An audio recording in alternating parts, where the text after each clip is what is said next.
What's up, guys? Mason the Brock Henderson here, and champions of the world. If only we played like it. And don't worry, I know some of you might get worried and be like, "Oh, is he about to rant?" Gonna keep the ranting out of it. I could if I really wanted to, but the fact that we managed to get the win and the fact that it's a final does kind of take that part of it out for me a little bit. Just a little bit though, because there is still the concern, and for it to be a proper review, I do have to talk about the bad stuff as well as the good stuff. And unfortunately for this game, I mean, because Palmeiras, don't get me wrong, they're not a bad side. I'm not saying that they're terrible. They're just as bad as Plymouth, but I would compare them to probably a high level championship side based on the way they played. You know, that fast, aggressive pace. But honestly, up front, not really much to worry about. You know, didn't really trouble us that much. But the problem is, we didn't do anything on the other side of the field. We didn't really create that many chances. And that one moment leads to their goal, and suddenly now we're panicking. And there's a possibility that maybe another counterattack, maybe it'll lead to a chance for them in the box, and then they fall down, and who knows, because the referee. So there was that concern, and going forward, we will have to play better. I mean, we can't. These past three games have been terrible performances, so we're going to have to improve from this. But, like I said, I'm going to leave a lot of that ranting out for now. I'm just going to focus on this game and just sort of talk about it. So, first of all, talk about the referees, because there were some pretty poor calls all around for their penalty that they got. I mean, kind of weak, because it's Silva, yes, his arm's up in the air, but it's because, he's trying to push off the player, and then it's bounced off the player's shoulder, basically, and put it higher and nick the ball. And on top of that, I mean, it nicks off his hand and falls to one of their players. So if the referee sees the handball, he says advantage, and then they have the shot, and basically VAR has just said, no. I know they just had a chance from that, but we're going to give them another chance to score from the penalty spot. And that's, I don't know, I never really like whenever referees do that, like whenever a challenge happens outside the box after the shot has been taken, and then he's like, all right, try again, put it down, have a free kick, even though you just had the shot already. Because that's the point of advantage. You give the advantage, let them have their chance. Can they score? It's not they didn't score and then you come back. It's they didn't score. That was the chance. The foul or the handball didn't affect the play that much. So I thought that was a little weak. And then ours also was a little weak as well. It's very close, and it's not like his arm's all the way out here. From the angle, actually, that VAR showed the referee, it does look way out there. But if you see it from behind, it's like his hand's here. It's not way out here, it's here. And he's turned kind of away. Well, actually, no, he turned this way, away from it.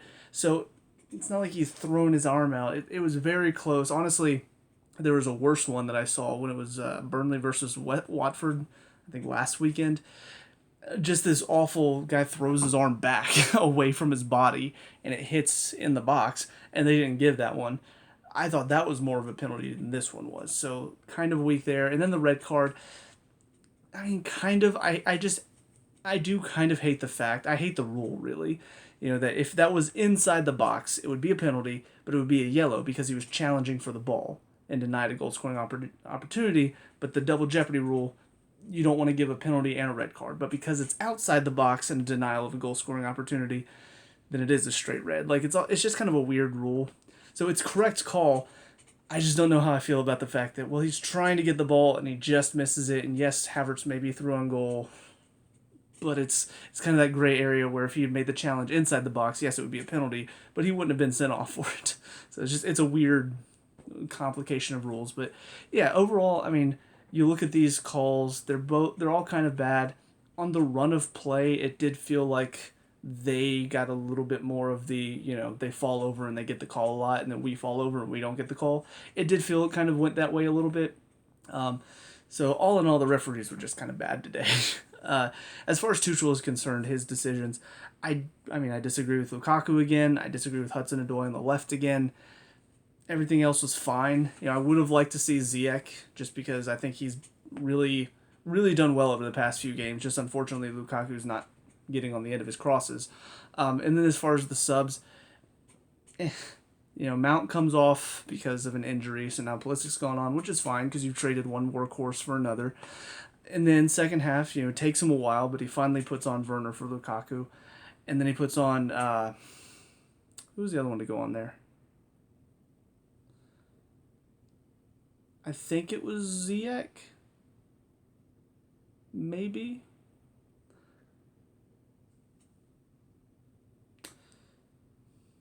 No, it was Saul. That's right. I forgot Saul played, honestly.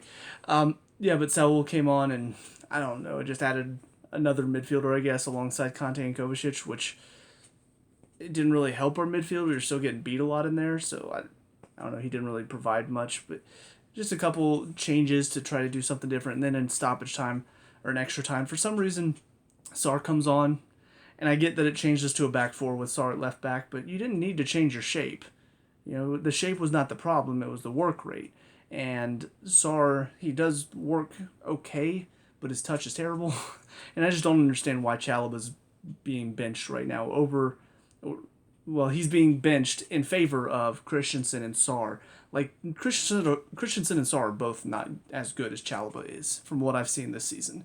So I don't understand why Chalobah's not seeing the field right now. I don't know what he's done. I mean, same vein, I don't know what Werner's done not to see the field, but it's just really frustrating that for some reason Sar gets to play and Chalobah just continues to watch on, even though he's done nothing wrong this season. And then the other sub at the start of extra time was Ziyech on, and he provided a bit more creativity, so that one was fine. But yeah, overall, it just, I don't know, his decision making with his lineup, with his subs, still leaves a lot to be desired. It still feels like he's not really setting us up to be the best that we can possibly be. He's still obviously giving Lukaku starts, even though Lukaku's done nothing to deserve to start. It's just all very frustrating. So I just really hope he can see the problems and fix them before the games start to get harder, because we are about to face a lot tougher opposition than we've just faced over these past 3 games. And to see how much we struggled against 3 teams that should not be challenging us as much as they did, it does get me worried. That's how I feel on that. As far as individuals, Mendy didn't have much to do. Still feel like it still frustrates me a little bit as a keeper coach, just because I see him guess and he almost always guesses wrong. And I just feel like he's the perfect type of keeper that just wait, see which way they go with it, and then try to react and get there, because he's got the capabilities to do so. He's very athletic. So the fact that he still guesses, and most of the time he guesses completely wrong, it is frustrating for me as a keeper coach to see, but it's just a minor thing because he doesn't face a whole lot of penalties anyway. The back 3, for the most part, were okay. Christensen had a couple of scary moments, but overall he was fine. Just nothing really terrible from him, but he's still, again, I'd rather see Chalobah in there, just because I feel like Chalobah provides a bit more, maybe not as much on the ball, but a bit more defensive stability and a bit better reading of the game than Christensen does. Silva, still really good. Obviously the handball there is an argument that you shouldn't be putting your arm into his back in the first place, but I still thought it was a bit harsh on him. Overall, though, I thought he played really well today, and having him back in over these last 2 matches has really brought us a lot more defensive comfortability that we didn't have against Plymouth.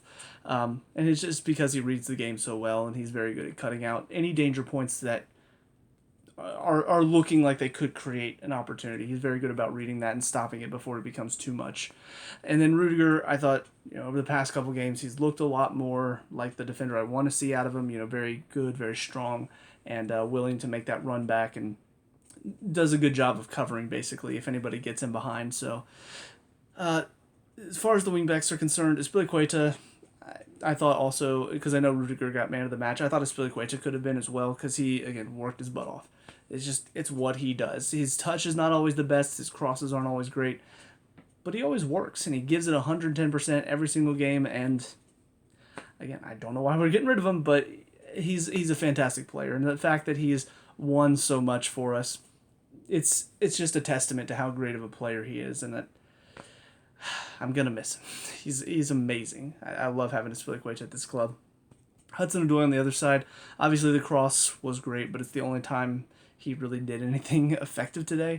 And again, part of it is just he's not as good on the left side, but also I don't know, he's really struggling to show any quality or any reason why he deserves to be starting over players like Alonso. So I don't know. I'm really getting frustrated seeing that he continues to put in these very lackluster performances.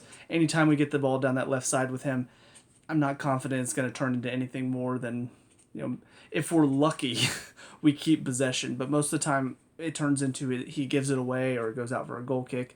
The one time he didn't try to cut it back onto his right led to a goal. So I don't know why he's not trying more with his left foot.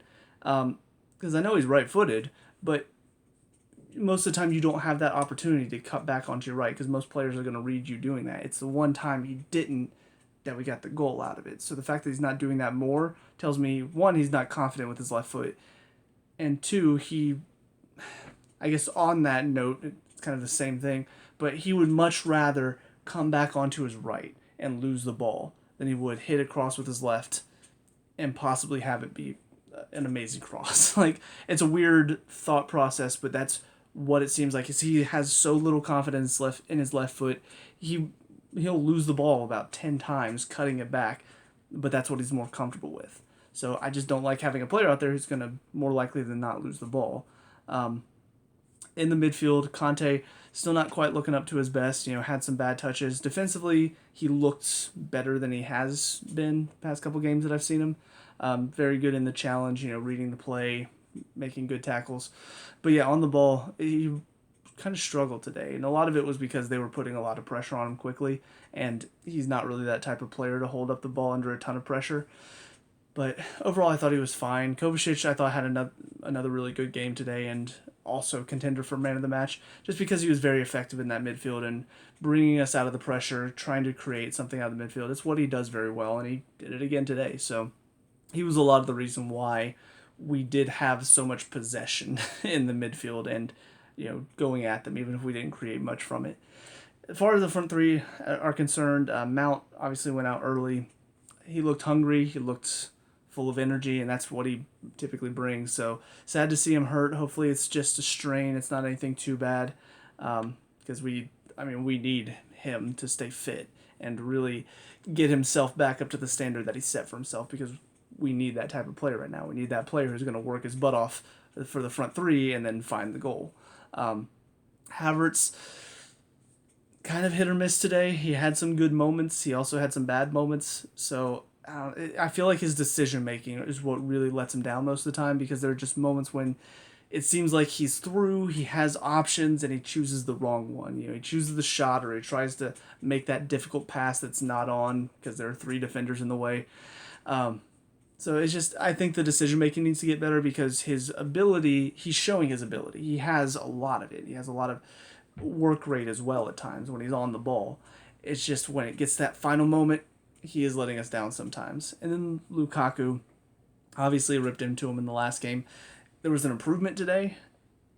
Still didn't see a whole lot from him, but there were moments where I did see him actually working. I saw him putting in a challenge and trying to actually work to win the ball, other than just standing there and watching as the defender heads it away.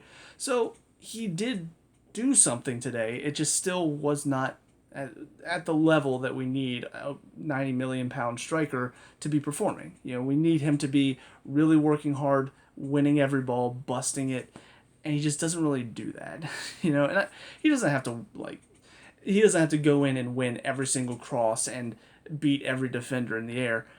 But I want to see more of what those little glimpses that we saw today. The header, it was right on his head, but he still checked his run, found the end of the cross and put it in. So he had those moments today that I saw a bit more fight and a bit more desire, but it still overall is just not enough. So take from that what you will. As far as subs that came on, Pulisic obviously came on early for Mount and looked okay. He worked hard, but the quality on the ball needs to be a bit better. He loses possession a little too much for my liking. So I would like to see him start to take on players and keep the ball more. Saul and Werner that came on around the 70th minute mark. Werner, I don't know why Tuchel put him on the left wing spot, because in that position, I feel like he's not really utilizing what Werner's really good at, which is his movement. He's very good at moving around the defense and causing issues with his runs in behind. That darting run that the defenders have to go, oh crap, I have to follow him now because he could be in on goal. When you put him out on the left side, the only real way he's going to be involved is if you give him the ball. And we've seen that Werner on the ball is not great. It's not. He has some moments where he does something good. Dribbles past a defender, puts in a decent cross, has a decent shot, but he's not great on the ball. I want my wingers like Ziyech. I want them to get on the ball out wide and make something happen. Werner, he's not that type of player. I don't see that in him. I see him as being a player that when he makes that run, the defender has to go with him, and now that space is opened up for Havertz or for Mount or for Pulisic. Somebody else now occupies that space that Werner was just in. So whenever he's out on the wing, he's not able to make those runs that really cause the defense some trouble and cause them to have to move around and really worry about what he's going to do. So I don't really know why he was put out there, but he did okay. He still worked hard, still gave a good Werner performance. It's just, I feel like he was hindered a bit. Saul, like I said, I honestly forgot for a second that he played. It's not like he did terrible, but I think I said this before, but for Saul, when I noticed him in the past, I noticed him for bad reasons. So the fact that I'm not really noticing him anymore is good because it means he's not really making mistakes, so he's improving. But at the same time, it's still, you want him to be better than he is. You want him to provide a bit more than he does. And I don't really remember much of what he did. I think he may have put in a couple decent challenges here or there, but up front he didn't really do much of anything. And then Ziyech and Sarr came on, and like I said, Sarr, I don't know why he's playing. I don't know why we continue to give him time because he just doesn't look up to scratch. There was definitely a point in the game that I remember, ball comes back to him, and there's a player bearing down on him, and I'm just having flashbacks to the Plymouth game because he takes that first touch, and it's not a touch that seems like he's under control and he's got it figured out. It's a touch where all of a sudden now the player starts charging him faster because he sees, oh, he doesn't have control over this. And then thankfully his next touch is fine and he gets out of danger, okay. But I think about like Rudiger or Silva or Christensen or Spilicueta or Chalobah, any of them, I don't even really like Christensen right now, but any of them, they take that first touch and it's done. The striker, they may still put pressure just to hurry them up a little bit, but they're not putting pressure thinking, I can win this. With Sarr, there is that kind of feeling of he takes that first touch, and if you're a Chelsea fan, your heart kind of skips a beat because it's not quite under his control yet. So I just don't know why. I don't know why they play him. He doesn't really deserve it, honestly. I think other players deserve a chance, but that's just me. I assume. I don't know if anybody else feels the way I do about Sarr, but I really don't understand why we brought him in when we had so many better options. Even out on loan right now, we have better options. So, but yeah, Ziyech I thought was perfectly fine. Came in, put in some dangerous crosses, caused some trouble on that right side, which I think he's really been showing his quality over the past couple games. I just think, again, like I said, he's he's hindered by the fact that Lukaku hasn't really been getting on the end of his crosses, even though he's putting them in good places for Lukaku to make that run and get on the end of it. So I don't think it's really been Ziyech's problem that he hasn't looked quite efficient, but I think he's been playing well. And I think he's been working hard too off the ball, which is something that he has done at times, but at other times it seems like he doesn't really want to work if he's not anywhere near it. So it's kind of a hit or miss day whether or not you're going to get a Ziyech that's going to be busting it on both sides. And today I thought he did pretty well for the little bit of time he had. So, but yeah, all in all, we won. I'm glad we won. I'm glad we're champions of the world. There's that part of my brain, because I am a bit more cynical and a bit more critical. There's that part of my brain that I'm not too happy. I'm not as excited as probably everybody else is, because there is that looming thought of, if we play like this against Lille or pretty much any Premier League side, most of those games we're not going to win, so we've got to step up. Great, let's celebrate, let's be excited that we won, but let's also look and see, okay, there are still problems today. There's still issues. This game was still difficult because we caused a lot of our own issues. We didn't put the game away, even though we were very much in control of the game. And some of that is down to Palmeiras made it very difficult for us. They packed it in. But we still had a lot of possession, and it felt like we were wasting a lot of our chances. And it felt like we were giving the ball away way too cheaply. So, again, I know I'm a bit more cynical. This is a review, so I have to talk about the good and the bad. So I'm happy. I'm glad we got the win. I'm glad we stuck it out and really grinded our way to victory here. But for the future, for the upcoming games, we have to step it up because it's going to get a lot tougher. And especially with how many games we've got coming thick and fast, I mean, we've got to make sure that we're ready to go every single game. And as far as James and Chilwell, I hope that they're back soon. You know, James, I've heard that he's started training again, which is good. Chilwell, I think he's getting closer to being able to train, but he's not quite there. Maybe another couple weeks, maybe a month. But I think those will probably be kind of the little bit of a kickstart that we need, because right now those are the positions that we severely lack at the moment.